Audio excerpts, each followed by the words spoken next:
maknanya kita tadabburi sedikit biar nanti ngerti. Jadi ketika tidur itu atau sebelum tidur membaca Al-Kafirun itu tahu, oh ini tahu ternyata maknanya. Nah, mengerti makna itu penting sekali. Qul ya ayyuhal kafirun.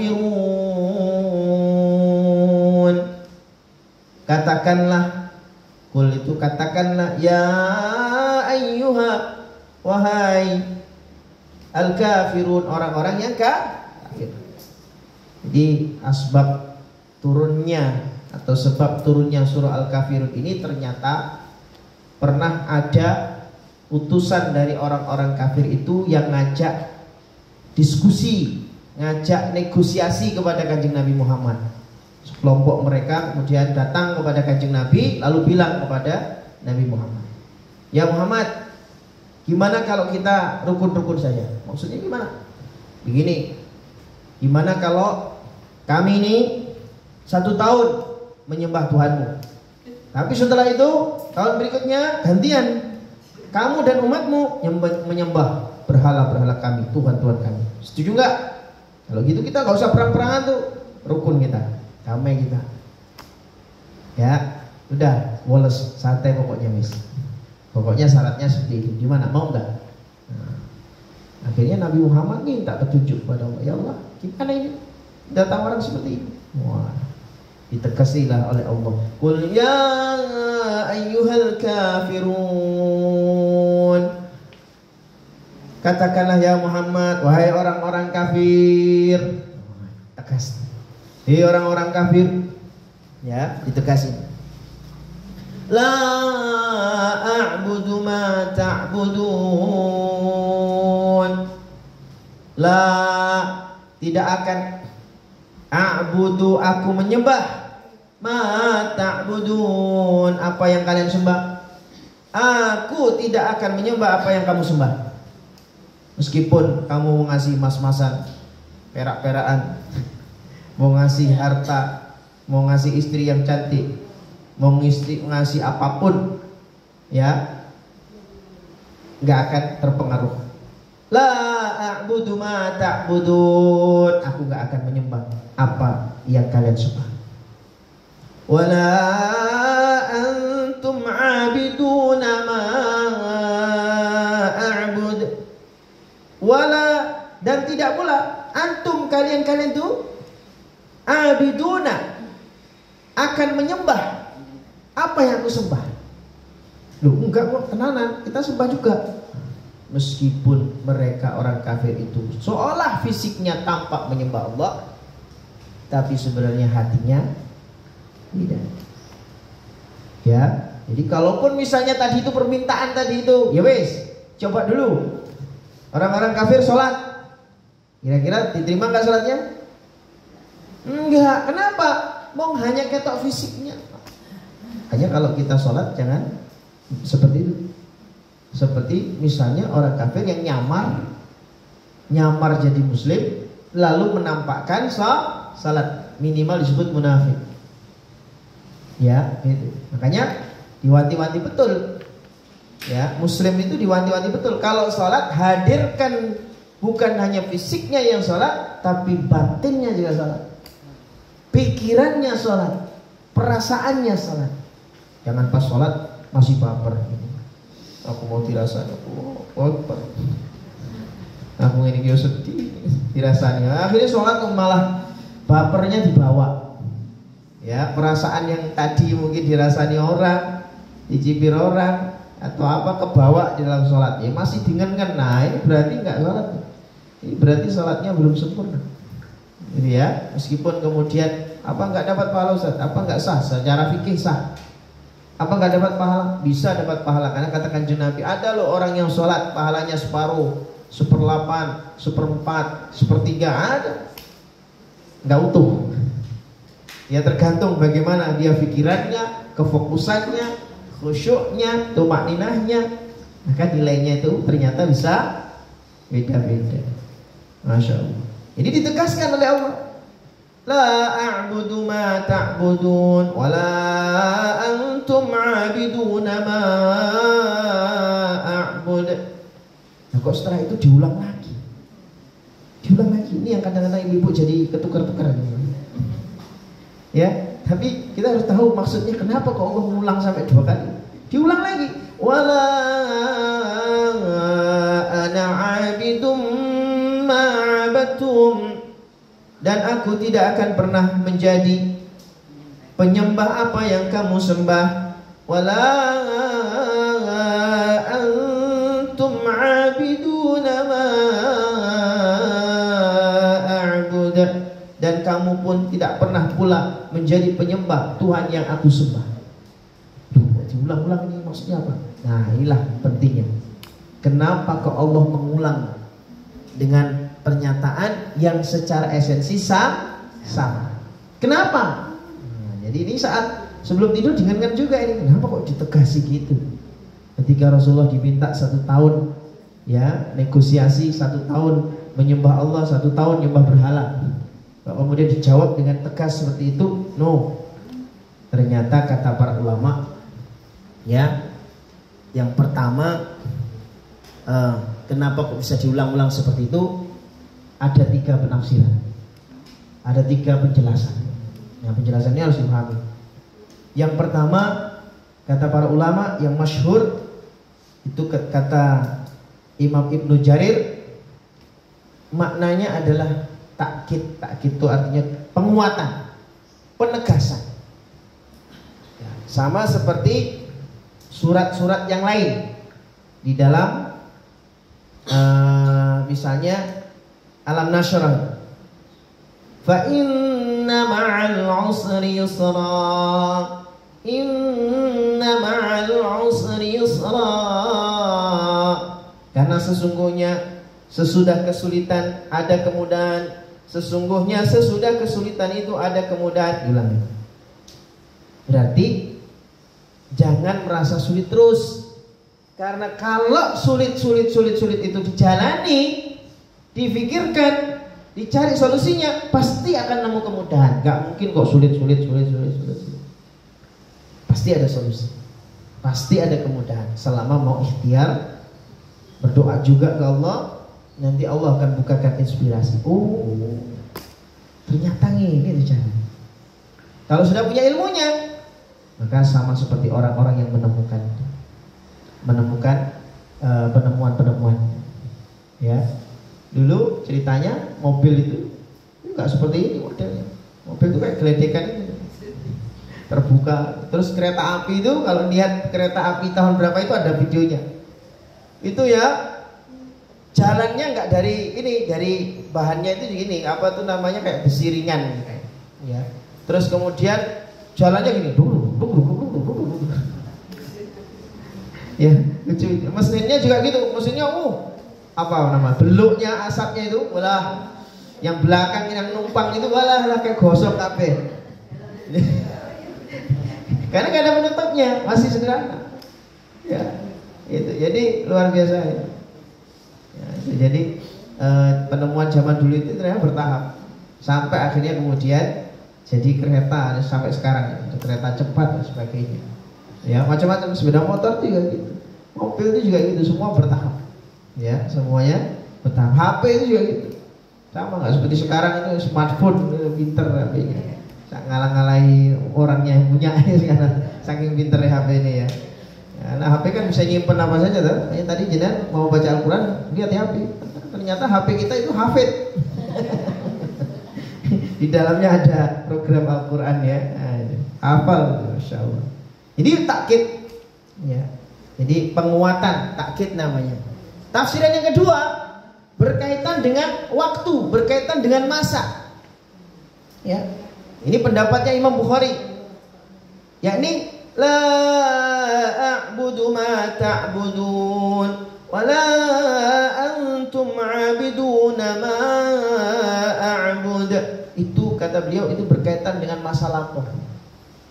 Masa lampau itu berarti kita punya orang tua, kita punya kakek nenek. Kalau misalnya kita punya orang tua, kakek nenek yang mana mereka masih ada, yang diamalkan itu yang sifatnya mungkin kesyirikan, tapi mereka nggak tahu.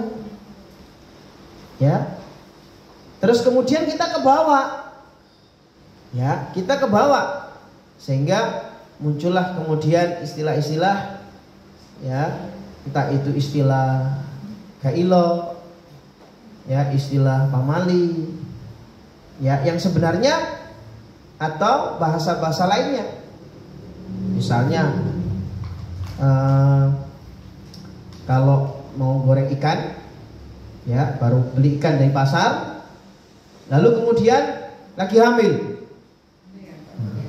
maka ini apa namanya, baik itu suaminya maupun istrinya nanti ya kalau nutuk kepalanya lele, amit-amit jatuh bayi. Nah, nopo to kok kudu maca ngono kuwi? Ben anakmu iki ora sumbing, ben nanti mulutnya bagus. Gitu ya maksudnya. Apa hubungannya? Kan harusnya doa ke Allah, ya Allah jadikan anak saya normal, jadikan pintar ngomong, pintar bicara, gitu kan? Perkembangan tubuhnya lancar. Begini kok malah jaluk ke lele ini? Maksudnya kok gimana ini? Ya kalau gitu nggak usah dimakan lele kayak gitu. Nanti kalau dimakan bahaya malah ya. Nah, gitu. Nah, daripada duduk, gimana caranya kalau nggak diduduk gitu misalnya ini. Nah ini, jadi aneh-aneh, ya. Jadi tatoyur, jadi anggapan-anggapan sial karena ada binatang-binatang yang diperlakukan tertentu. Ya, kok misalnya nabrak kucing, pikirannya fokus ke kucing. Aduh, piye iki? Lha nyowo? Aku mau nabrak kucing. Mati. Aduh, darah-darah mati. Aku wedi tenan iki naik motor, naik mobil. Lha kenapa? Nah, iku iso-iso kecelakaan. Ya piye tak dol motorku. Wis tak dol murah-murah apa wis. Ya gitu ya. Jadi saking takutnya. Ya terus habis itu ya kok beli meneh. Ya siapa yang jamin kok gak kecelakaan sampai. Tuku meneh motor ini, ganti motor. Itu ya, itu. Jadi ya kalau memang sudah terjadi nggak sengaja nabrak kucing ya, kecuali kalau kucing direntengi karena merasa mangkal dengan kucing tetangga, kucingnya ditali ya tabrak, nah itu dosa. Nah ini nggak sengaja, sudah di jalan raya kucingnya juga nggak pakai spion, kita juga nggak bisa ngerem, das harus kena. Iya sudah, inna lillahi wa inna ilaihi raji'un. Ya, tak kuburkan Ustaz, gimana? Ya silakan aja kalau mau dikuburkan, tidak apa-apa, kuburkan. Tapi jangan pikirannya terus kemana-mana, gitu ya. Jadi pikirannya jangan kemana-mana. Jadi terkait dengan masa lampau. Nah, terkait dengan masa lampau itu jangan sampai ada yang membuat kita kebawa kepada pikiran-pikiran seperti itu. Ya sih, enggak. Tapi memang kadang susah karena itu jadi kebiasaan. Jadi kebiasaan. Ya, jadi kebiasaan. Makanya itu pelan-pelan dengan cara diilmui. Ya, dan harapannya nanti kita sudah mengilmui anak cucu, resik sudah, beda sudah. Enggak seperti kita. Ya, ini penting. Jadi masalah wala ana 'abidum ma 'abadtum wala antum 'abiduna ma a'bud. Dan aku tidak pernah menjadi penyembah apa yang kamu sembah, dan kamu tidak pernah pula menjadi penyembah Tuhan yang aku sembah. Ini untuk masa yang akan datang. Di masa yang akan datang, karena kita sudah berusaha belajar, berusaha di majelis taklim, sudah berusaha ngaji, harapannya semakin ke depan semakin benar-benar nggak ada kecampuran dengan kesyirikan. Artinya apa? Kita berusaha untuk betul-betul Qul huwallahu ahad, Allahus samad. Ya Allah, panjenenganlah tempat saya menggantungkan segala sesuatu. Saya tidak akan bergantung kepada yang lain-lain kecuali kepada Engkau saja. Nah, gitu ya. Jadi seperti itu. Jadi masa yang akan datang semakin bersih, semakin terbebas dari kesyirikan. Nah, jadi itu terkait dengan masalah masa lampau dan yang akan datang. Nah, itu ya, makanya fungsinya ngaji. Ya, dengan ngaji itu harapannya semakin bersih. Ya, mulai dari bangun tidur sampai tidur lagi, insya Allah bisa ngumbai kesyirikan-kesyirikan yang mungkin diyakini. Karena kesyirikan itu sebagaimana tafsiran yang ketiga, dilihat dari sisi ilmu nahwunya. Kata para ulama, di ayat yang awalnya itu la a'budu ma ta'budun, itu dilihat dari sisi jumlah fi'liyah. Nah, jumlah fi'liyah itu maksudnya kalimat yang diawali dengan fi'il. Ya, jadi jumlah fi'liyah. Sementara yang ayat yang berikutnya itu jumlah ismiyah, kalimat yang diawali dengan isim, kata benda. Maksudnya apa? Itu dia dari ilmu nahwu itu.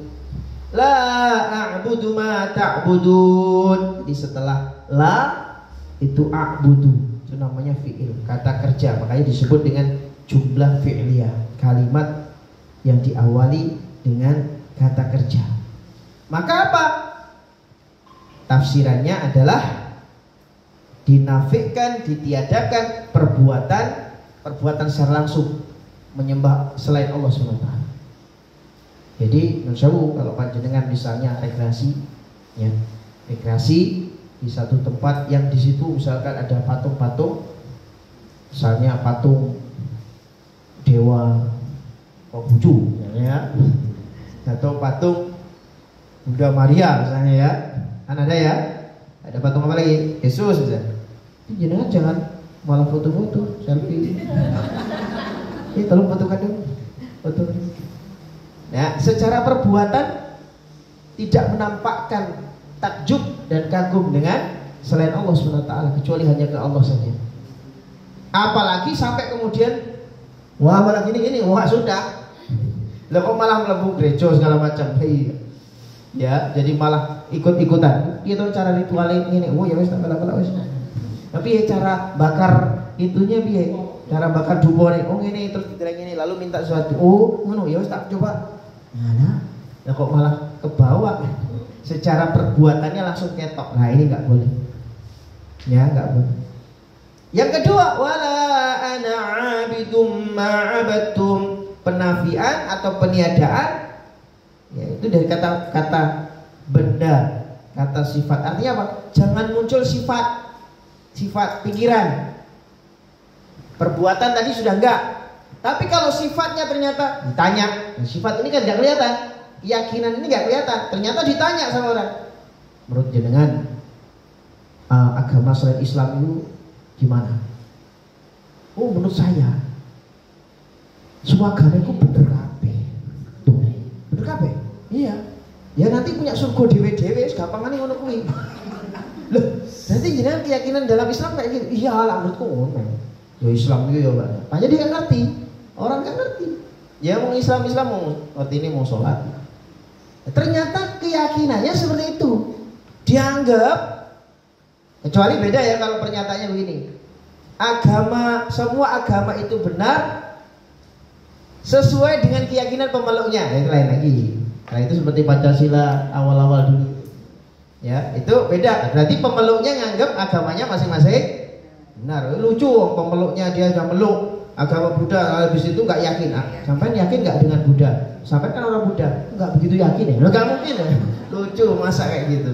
Ya. Jadi itu beda. Tapi kalau dia Islam, dia Muslim, lalu kemudian ditanya, menurut kemusliman jenengan, menurut Islam yang jenengan pahami, gimana itu agama-agama yang lain di luar sana? Lah kok dia ngomong, ya benar. Nggak apa-apa itu benar. Nanti surganya sedih-sedih. Wah, ini berarti dia masuk kategori liberal. Ya, keliru. Berarti dia bertentangan dengan ini. Ya, ini. Jadi kata Allah, wala ana 'abidum ma'abattum. Baik secara perbuatan yang kelihatan itu tidak menyembah berhala atau menyembah selain Allah, sifatnya pun juga meniadakan semua yang disembah selain Allah. Jadi ditiadakan semua. Jadi secara keyakinan resik, secara perbuatan resik. Nah itu baru maknanya itu.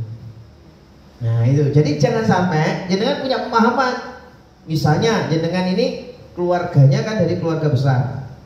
Ono sing Nasrani, ono Nasrani aja pecah loro. Ono sing Protestan, ono sing Kristen. Ono kabeh dulur-dulur keluarga besarnya itu ada. Ada yang Hindu, ada loh orang kayak gitu. Pernah itu ada. Saya itu keluarga Ustaz. Keluarga wes apa itu heterogen. Keluarga saya itu ada yang dapat Hindu, ada yang dapat Buddha, ada. Bisa gitu ya, dia bilang kayak gitu. Berarti komplit. Iya, komplit. Agama semua ada itu. Nah terus jenengan gimana sikapnya? Nah ini penting, ketika ditanya sikapnya gimana. Ya kalau kemudian sikapnya ternyata aku ya ora tahu melok nyembah-nyembah nih, ora tahu, nggak pernah ikut nyembah-nyembah, tapi menurutku aku ya secara keyakinan ya podo ae. Doa itu berarti dia bermasalah. Berarti gak cocok dengan ayat. Nah, berarti dia sekalipun mau tidur kok moco Al-Kafirun, tapi kok keyakinannya seperti itu, ditolak. Karena apa? Keyakinannya, sifatnya. Ya, ini pentingnya memahami maksudnya. Nah, oleh karenanya harus ditolak. Ya gak mau melakukannya, gak mau beribadah dengan beribadah mereka, itu nama toleransi namanya. Ya, juga tidak mau punya pemikiran atau meyakini, ya, atau merasa membenarkan apa yang dipahami oleh mereka. Tapi bukan berarti kemudian mengintimidasi, ya biarkan. Makanya di akhir ayat ditutup lakum dinukum waliyadin. Bagiku agamaku, bagi kalian agama kalian. Silahkan kalian mengerjakan agama kalian, silahkan kalian sembahyang, silahkan kalian ibadah. Saya juga ibadah. Ya itu nama toleransi yang benar. Toleransi yang tepat. Baru kalau jenengan punya keyakinan seperti itu, dalam 3 konteks tadi itu, jenengan baca surah Al-Kafirun sebelum tidur, dihapus, benar-benar dikikis syirikat. Berarti sudah benar. Ya, sudah benar, sudah tepat.